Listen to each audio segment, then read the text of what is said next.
Today I'm going to talk about why I'm in Germany now for 10 years, altogether 17 years, and why I like it so much. I was always kind of intrigued by Germany as a kid.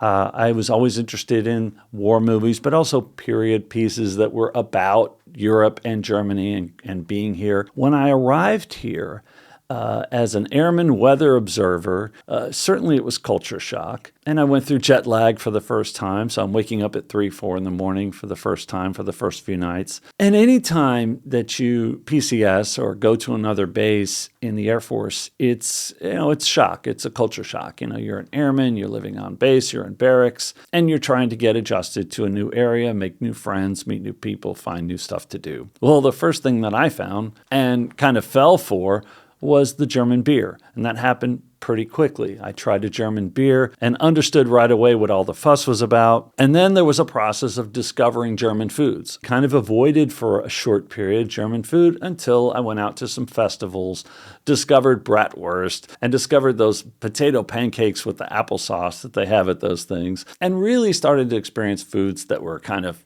age appropriate. For me, being 20, 21 years old, I really began to love it. You combine the beer with the food and then the music culture. I was an aspiring musician also at the time, so I had a little home studio set up with a synthesizer, drum machine, little recorder, and I would sort of make songs, and I eventually released a record, and that all happened here in Germany. So I had a very productive, fun time in Germany. There was something about it, and I'm going to call it the backdrop aesthetic, because it's the best description I can come up with why every day, day to day, what's unique about Germany. And I don't think it's really different from growing up on the sea or the ocean. I grew up on the beach in Lake Michigan, had a great view of the lake behind my house. It looked like an ocean behind the house. And that was my backdrop aesthetic. And that's what kept a lot of people there and kept people coming to the beach. And I think that's just one example of, if you live in a city and you love the skyline, you live in Germany, you love the half-timbered houses and the stone walls that are everywhere and the greenery, and you just get used to that backdrop aesthetic, and it kind of soothes you and gives you comfort day to day. And I enjoy it, and I think a lot of people do, and I think that's part of that magic. It's easy to talk about the food and the beer and the music and the culture and going out and learning a new language, but I think it's that backdrop that is magical about Germany, and that'll always be there. Another video I want to do is talk about the changes in Germany, because there are some very dramatic changes to the population here due to the low birth rate and the influx of foreigners. But I have to say that as long as that aesthetic backdrop is there, I think it'll always be Germany to some extent, even though the population is transitioning. Once I got out of the Air Force in the early 90s, I kept coming back and forth a few times. I kept missing it, and I kept wanting to come back here. So something was pulling me back, the things that I enjoyed. And I think it transcends that backdrop aesthetic or even the food and the beer. I think there was something about the day-to-day pace that I liked that pulled me back. And ultimately, 10 years ago when I came, pretty much for good, other than visiting relatives and going back for work occasionally to the U.S., I've stayed here now for 10 years. It's important to talk about the fact that things are closed on Sundays and holidays and in the night. And I'm talking about grocery stores and stores in general and most businesses.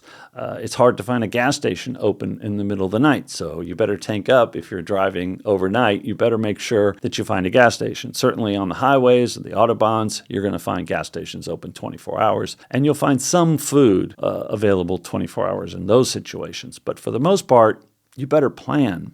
And again, that planning sort of creates some stress in and of itself, but then you get the downtime. So you get the Sunday off and you get the true quiet holiday. And God forbid the holiday lands on a Monday, you get a long weekend. You have to buy your groceries and plan, buy your beer and plan for those 2 days of things not being available. And if they are available, they're pretty expensive because you're buying them at a gas station or at the train station. And those quiet nights, even the air traffic is silenced during those hours. They don't have planes flying around, I think, after midnight in the night, and maybe even 11 p.m., and certainly till 5 a.m.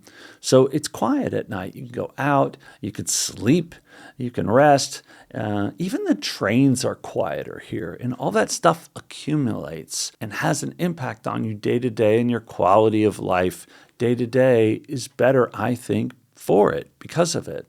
When you're riding a train in the US, like in Chicago, where I've ridden some trains in the past few years, they're so loud. They're so loud. I put the earbuds in and, put the noise canceling on just to get some peace and quiet while I'm on a train in Chicago because, it's just torture. Whereas in Germany, the trains are dead quiet. They're so quiet. And people sometimes have conversations, but for the most part, they're respectful of other people on the train and things are pretty quiet. Also, the houses around the train tracks, they mostly have barriers. Sometimes you just don't get much view from a train because you're looking at a wall because there's housing on the other side. So they try to buffer that and quiet down the noise for the villages, for where people are living and trying to sleep or just trying to go about their lives, maybe have a quiet dinner and don't want to hear a train super loud right next to them or right down the street.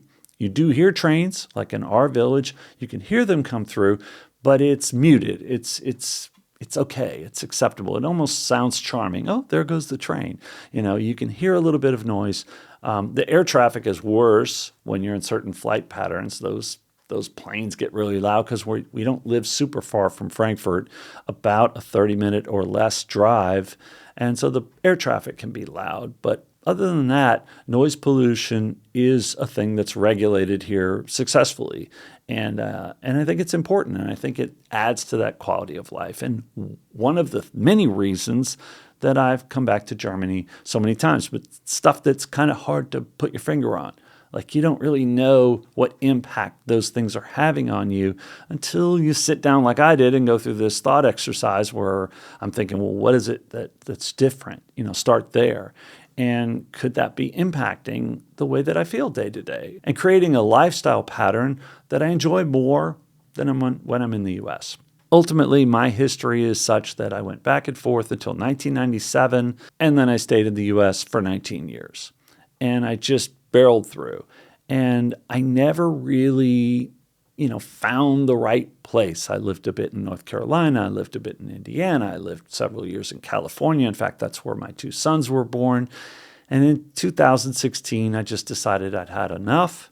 And I had convinced my wife, who's originally from Russia, to move to Germany. She'd be closer to her family there. That worked out for a while until obvious reasons. Recently, it's gotten tougher for them to go visit. But I convinced her to come here with a 5-year-old and a 2-year-old in 2016, and we've lived here since. And I don't regret it. I've enjoyed it. Now, it's very important to point out that the first 5 years in Germany were very different for my own personal reasons than the second 5 years. I had a job working for a Bulgarian company when I came over, so there was some connection between my work life and proximity geography of living in Europe in general. I could get to Bulgaria very easily. I could visit the home office. I could also get to Frankfurt, as I said, very easily and fly to the US and do appointments for that company, that audio company, and it worked for the first few years. And then within that first 5 years, it sort of deteriorated and stopped working for reasons not related to living in Germany. What also deteriorated was my own personal health. I was suffering from aging and the resulting diminishing of my body and my health, and it was getting rough. So around 55, I was really a mess. I had no job anymore. I had a deteriorated health situation. And I was dealing with anxiety attacks and I was overweight and I couldn't seem to get myself back on track. I was trying to play tennis, but that wasn't working out very well. And for me, I discovered supplements, namely NMN. I still take them now, and that triggered an entire turnaround. And the second 5 years have been entirely enjoyable, more similar to the reasons I came to Germany or the time frame that I first came to Germany in many, many ways. I'm able to eat the foods I want to eat. I'm exercising a lot. I'm active. I feel great. and I eat healthy, but I can also indulge and have stuff that's not healthy. Things like baked goods, things like sweet goods, even an occasional McDonald's, even an occasional Coca-Cola, which I swore off of years ago. I can enjoy a Coke once in a while. So things have really changed. There's a big difference between the first 5 years. And I'll talk more to people who are interested in coming here, not about supplements or your lifestyle, but your health in general, and how that really should be considered when you think about maybe coming to Europe. You need to take that into account and think about how healthy you're going to be over here, because it is a place where you want to be active. You want to walk a lot. You want to move around a lot. 5 years ago, I wasn't able to, so therefore I wasn't enjoying Germany as much as I wanted to. I'd look around, but I'd suffer from brain fog, and I'd think, wow, I really like being here, but I'm really kind of like foggy here, you know? And the same problem was starting in the US when I left. So it wasn't like it was unique to Germany. I was dealing with a declining health situation. And thank goodness I was able to turn that around. I will put a link in the description to the NMN that I take and some supplements that I take in case you're interested. That's not the purpose of this video. It's just impossible for me to tell my life story in Germany without talking about what happened around 2020, 2021, and how the last 5 to 6 years have been completely different. And I've been able to enjoy the things that I'm showing you on my new channel, The Continental. When I get another video done, I'm going to post it here at the end that is part of this series, so you can jump to that one. If it's not going to be there when you first watch this, if you're watching this early, but I will put it there for people who watch this video later, so you can continue on with the series, because I am going to cover, you know, why I'm leaving Germany. I'm going to cover what is involved with coming here, which is quite involved and not a simple task to just get on a plane with your family and come to Europe. You need to know some things, and I'll talk about those things in an upcoming video that, again, I'll link here. Thanks for watching. I will catch you in the next one.